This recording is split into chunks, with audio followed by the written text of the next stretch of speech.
So now I'm here to send Jacob. Jacob, you are listening.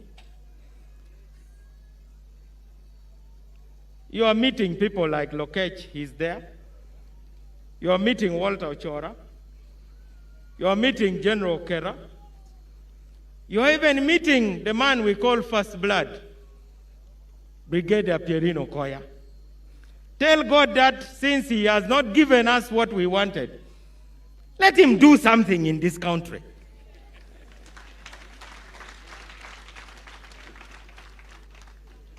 God, please do something that nobody was expecting. Because we don't know what you want now. Since we don't know what God wants, we can only say now, God, do whatever you want. Because we know whatever you want will be in our best interest.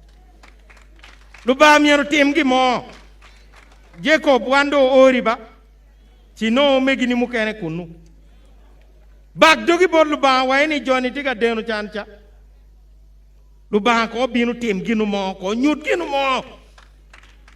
Ma wan be pe waron bia kone. Eto miero be gina be. God must do something good. Jacob lifted up many children. Jacob was educating hundreds of students. Jacob started a radio station. Jacob was involved in cooperatives. Jacob was the biggest promoter of Attack Sugar. Jacob was our voice in the nation. Above all, Jacob supported the Church of Jesus Christ and even the Muslim faith and all other believers. That is the Jacob that I know. People are saying, why is Mao and Chief Justice Owindolo talking a lot? You may not agree with what we are saying, but we beg you to understand. Just understand what we are saying. Because I know Jacob would be doing for me what I'm doing for him now. The other day when I went to speak at the NRM Secretariat, people were saying, now he's gone to NRM. If I were the one who had died and DP was hosting my memorial, Jacob would come to DP headquarters. You know, I understand Africans are superstitious. When you are dead, they all feel they must say only good things, fearing that you may do something to them. So even those who mocked him while he lived now are praising him to the heavens. To the young people, before you take up leadership, be ready. Jacob was ready by the time he assumed office. He was our speaker in Makerere University. He was a pillar of support to me. Jacob was kind. When I collapsed one time in 2014, Jacob called every general in Uganda, telling them to find a helicopter to take me from Gulu to Entebbe. General Temawine should be here. Jacob called him like 20 times. General Mao is dying. What will you tell the people if Mao dies? You always say you are the biggest general. You order a helicopter to go and take Mao. Jacob did that for me. When I was campaigning for parliament, Jacob gave me his entire salary so that I could come and fight here. I believe we are mourning because we knew what he still had to offer. So what do we give back? We have started the Jacob Oulanyah Education Foundation. The directors are people who are reputable. We have got the Chief Justice as the chair. We have got the Speaker of Parliament among the directors. I am there. Honorable Robert Mwesigwa Rukari, who is the chairman of the NRM Entrepreneurs League. He is there. We have got Senior Counsel Francis Gimara. We have got Mr. Francis Emuna, his brother. We have got his sister-in-law, Stella Yodon. And we have got Frank Othembi, Counsel, Director of Law Development Center, and another friend, Stephen Kajubi Sepuya. People are attacking their Acholi leaders, attacking our MPs, that they want to receive money from government. That is untrue. When we launched this foundation, it is the Acholi community that put together the first 165 million shillings.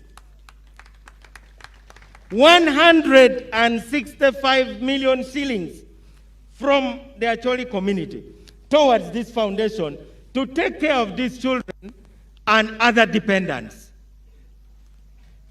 Now, the Speaker of Parliament, through a motion moved by Honorable Beatrice Anywa, has announced that members of Parliament individually are contributing a total of 554 million shillings towards that foundation.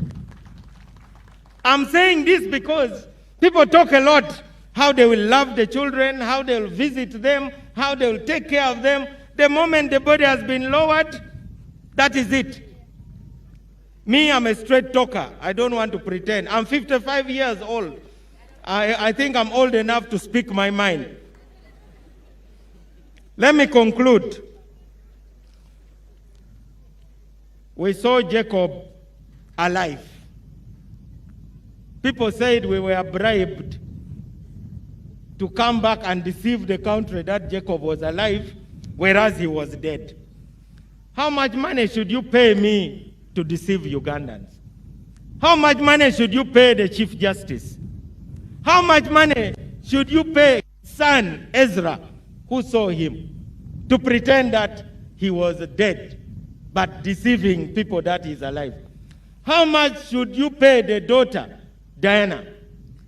How much money would you have to pay the Speaker of Parliament or his brother? I believe very strongly that we had the privilege of seeing him. The only word they heard him say was the Chief Justice's name, Chigamoi. He opened his eyes and saw us. Tears were streaming out of the corners of his eyes. It was as if he was telling us, don't cry for me, I'm crying for you. He was crying for us, crying for Acholi, northern Uganda, and the world in which we live. I wish, Jacob, my brother, you were alive to see the love that people are showering you with. You should be here. I know the world did not treat you as fairly as you deserved. But that is the world. We are in the Easter season. Can you imagine Barnabas winning an election defeating Jesus Christ? Yes, that's how the people of Jerusalem voted. Jesus lost. The world is not fair. Tomorrow, the Chief Justice has convened a meeting of leaders here in the compound of Mzee Okori. That is where we shall talk our issues. That's where we shall sort out all the issues, how he died, his illness,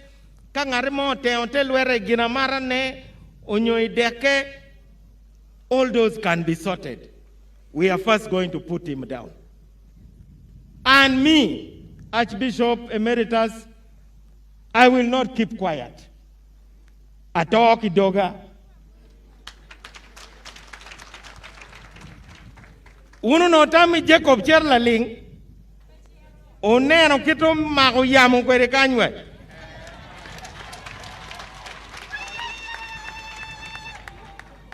Jacob pero Cherlaling. Ubinu we odano we wicheng.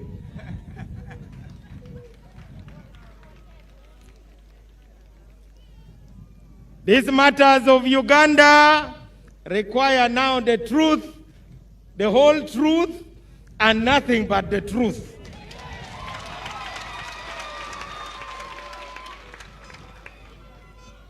Not just about Jacob, but the whole of Uganda. Let us think bigger.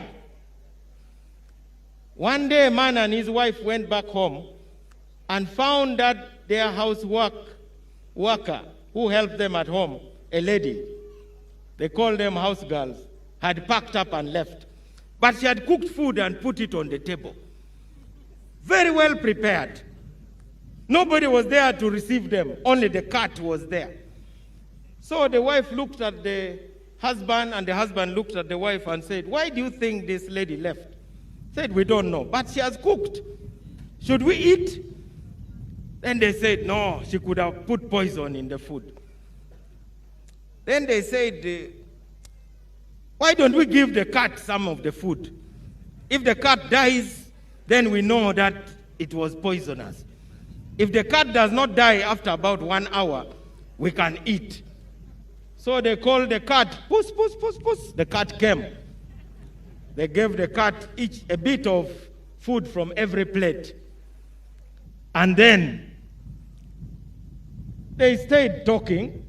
Then the neighbor ran into the house and said, "Oh, Mr. and Mrs. So-and-so, your cat has died." But the cat had taken long without dying, and they had eaten, unfortunately. So they now looked at each other and said, "Well, the cat hadn't died within an hour. We ate, but now the neighbor says the cat has died." They now knew they were dying. So the man said, "My dear wife, this house girl left because she was pregnant and I was responsible. I want to confess before I die." And then the wife also looked at the husband and said, "Sweetheart, dear husband, you know Junior, who you love very much? That one, the father is your driver. You are not the father. Sorry. Since we are dying, we may as well exchange the truth." Then the same neighbor who had told them the cat had died ran in the house again and said, "Oh, Mr. and Mrs. So-and-so, a car knocked your cat." They said, "What is this? You mean it was not poison? You mean we are not dying?" But they had already told the truth to each other. These matters of Uganda are at that level now. Because if we don't tell the truth, we may die.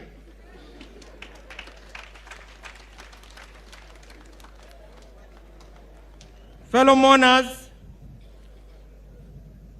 me, Chief Justice, the Speaker, Health Minister, and a mourner went to Seattle. We left you praying. We quarreled with those people who went to demonstrate outside the hospital.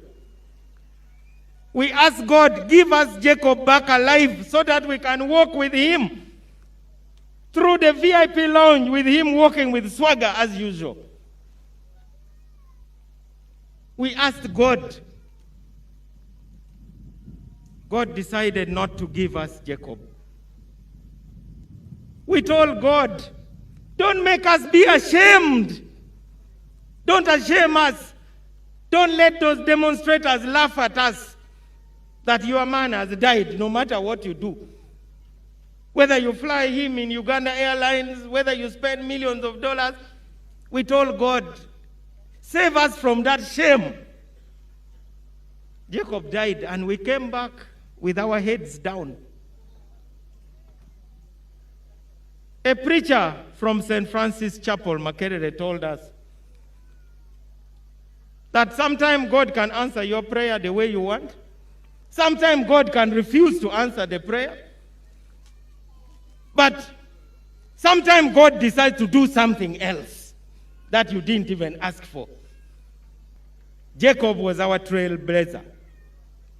When he was elected speaker, he called me, "Nobert Mao, I'm already the speaker. I was your speaker in Makerere, you are the president. What are you still waiting for?" I said, "Mr. Speaker, sir, the traffic jam is too much."